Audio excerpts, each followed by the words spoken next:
Fourth day in a row, June 29th, Tuesday. Had a long day at work. The other guy that shows up on Tuesdays, he wasn't there today, so I had to do everything that I help him with. I had to do it by myself. So, which was breaking down a semi-trailer full of inventory by myself. Just moving it pallet by pallet to destinations. And it's a lot to do by hand, just manual power, just pulling or pushing. And it's heavy. And then doing the rest of the job. And Tuesdays, anyway, no one cares. Anyway, it was a long day. And then it's hot.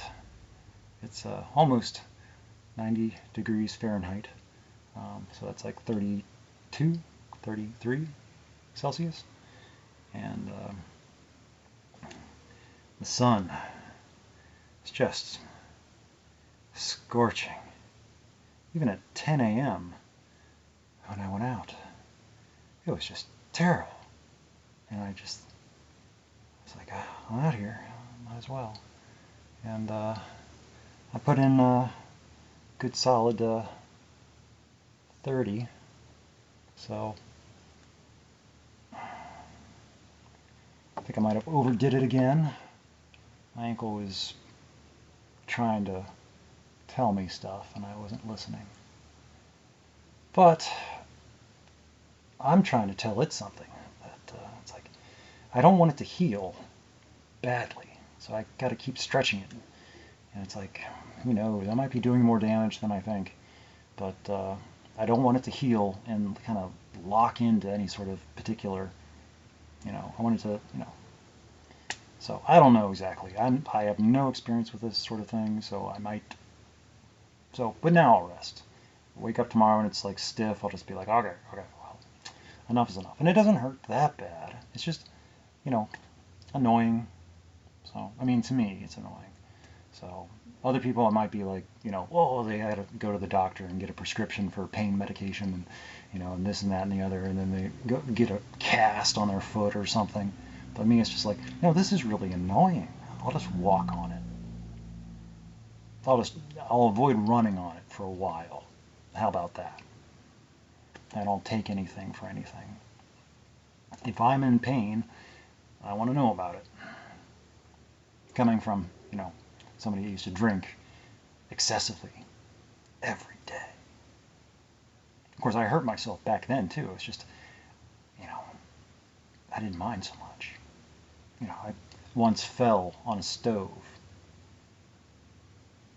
And, I tripped over a cat. And the only thing that was around to break my fall, or to catch myself on, I should have just taken the fall, but I put my hand down on top of a hot stove that was with a roaring fire inside. And I think it was my left hand, pretty sure. And just the whole palm, just everything. Second or third degree burns, blistering, and yeah. And so it took a long time to heal. Didn't get infected. I didn't even go to the doctor. I just didn't use that hand. It was a good thing it was a left hand because I'm right-handed. But yeah, I just left it alone and was careful about it. Watched it heal. And it healed, not even scarred. Even sometimes I'd be like, was it my left hand? My right hand's okay. But anyway, random thing. It's a longer story. I've got lots of stories, but that was a piece of one from up in Wisconsin, back in the day. Not too long ago. Crazy. So anyway, I took a shower right after I got back, and I'm just sweating straight through that shower.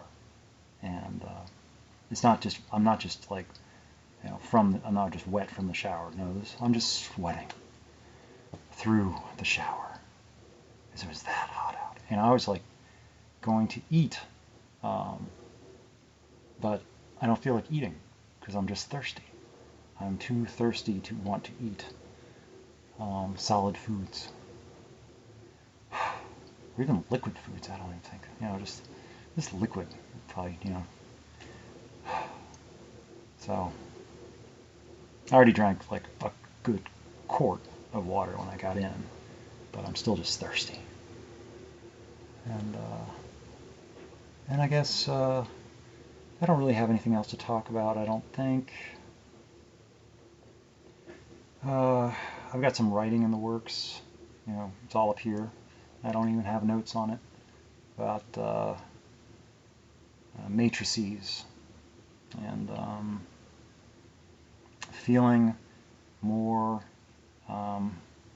emotionally stabilized, not being, not subjecting myself to the scrutiny of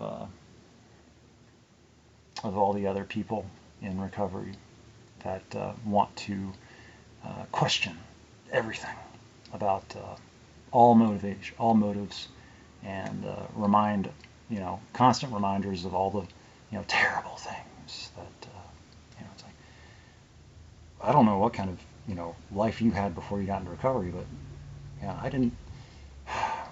Maybe I just went about my entire alcoholic drinking career incorrectly because I never had all those problems, and it doesn't mean that I'm any better or any worse, or it's just different. And I'm not guilty of the crimes, and I didn't commit any atrocities. I just lived really badly for myself, and I didn't really. I mean, it was only a matter of time, probably, before something bad happened, and I would have been at fault for something which did, hurt somebody else. It probably would have happened, but the way it happened, I was just going to die alone in a house. So yay, that didn't happen, and also I got through it without finding my way into the system through legal system. I found my way in through the medical system. And man, was I pissed. I was like, I wanted everything to be over. And then when I woke up and realized that it wasn't over, I was crushed. Because I knew, it's like, well, shit. It took me a while to, be a little bit, even remotely glad. I still question it. I have to remember. I have to work at remembering. Because, it was pretty touch and go there for a while about whether or not I wanted to live. Because I could have just chosen not to. And I wouldn't have. I would have just shut down.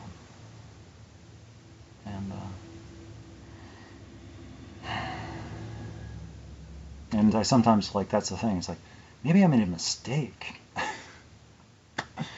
Oh, this whole life thing it's hard. And it's confusing. And it's painful. And it's noisy. And,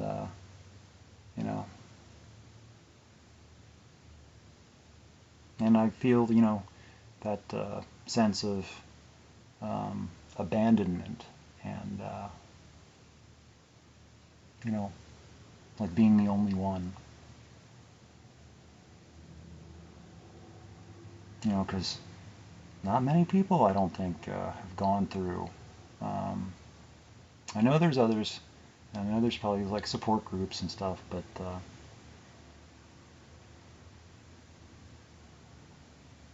I don't see. The thing is, I don't even know how to talk about it because there's like, you know,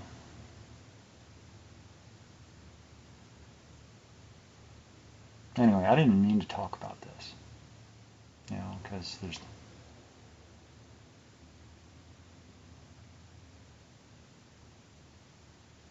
no good way to talk about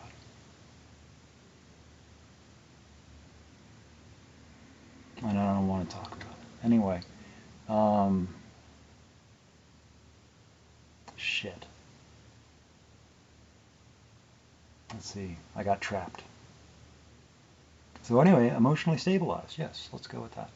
Now that I'm not subjecting myself to that room Friday, Saturday, Sunday, I feel better about myself. That I'm establishing, maintaining my own reality matrix as I understand it, and and you know, other people who you know, that's where it's like, you know, my version of reality is wrong, obviously.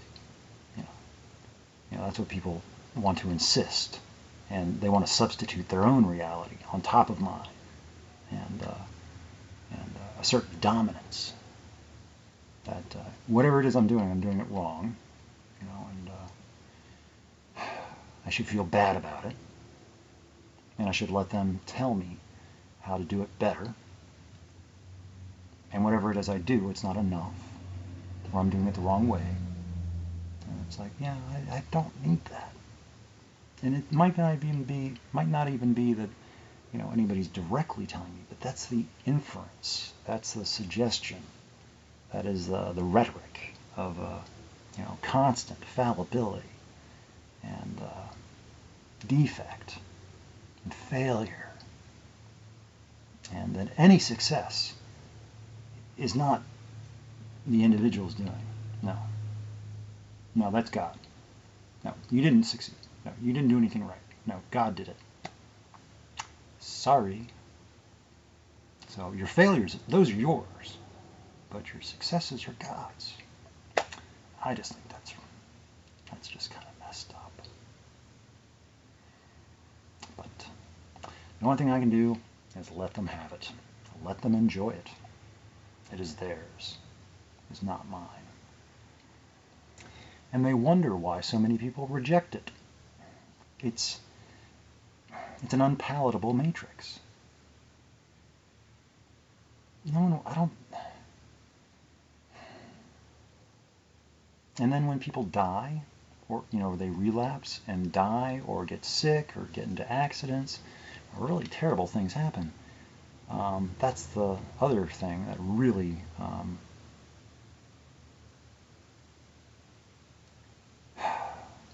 angers me, is that when bad things happen, and they relapse or die or whatever, it's like, huh, they must have deserved it. And they, you know, and people in the rooms, they will, you know, they will feel better about themselves for being in the room as part of the solution. And the person that relapsed or died or got into an accident or went back to jail or you know, well, it's like God smoted them. Is that a word? Smoted? Smote? And, you know, they deserved whatever they get. And, you know, it's never just like, well, that's really horrible. That's really sad. Some people react that way. But then there's a lot of people, it's just like, you know, it's like, I'm glad it's not me. And just take some superiority and, I don't know, some pleasure in other people's misery. Some satisfaction in watching other people despair. I think it's a bit sadistic. And not every, but a lot. And we're dealing with We're dealing with people here, human beings. No one gets saved. You know.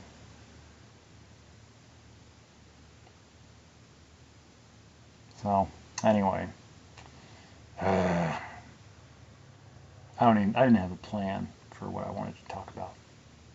I just kind of wanted to talk about going for a run and being thirsty, and how I took a shower and I'm still sweating.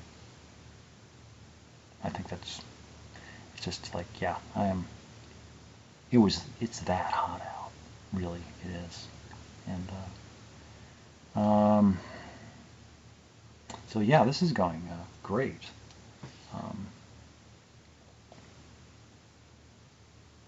I should probably just go, shouldn't I? Yeah.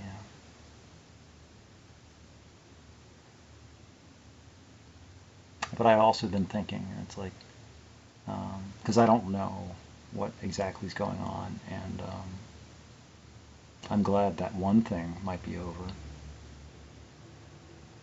That seemed like it was annoying. But also, it's like, I really don't know. It's like, maybe me too. Maybe I should go away. So, but I can't tell. Maybe I'm supposed to know, but I don't. I think I know. I think I'm good. And I think maybe my own instructions are being followed. As I said, to give me space and distance, and I'm just kind of working things out. And it's also about this whole thing about leaving some things of, and it's like, maybe it's just like, well, just leave me alone until I feel better about stuff. So my own instructions are being kind of taken literally, maybe. I don't know. So anyway, okay, I should probably go and dry off again. So anyway, it's been fun. I'll be back soon. Sooner than later. So anyway, until next time.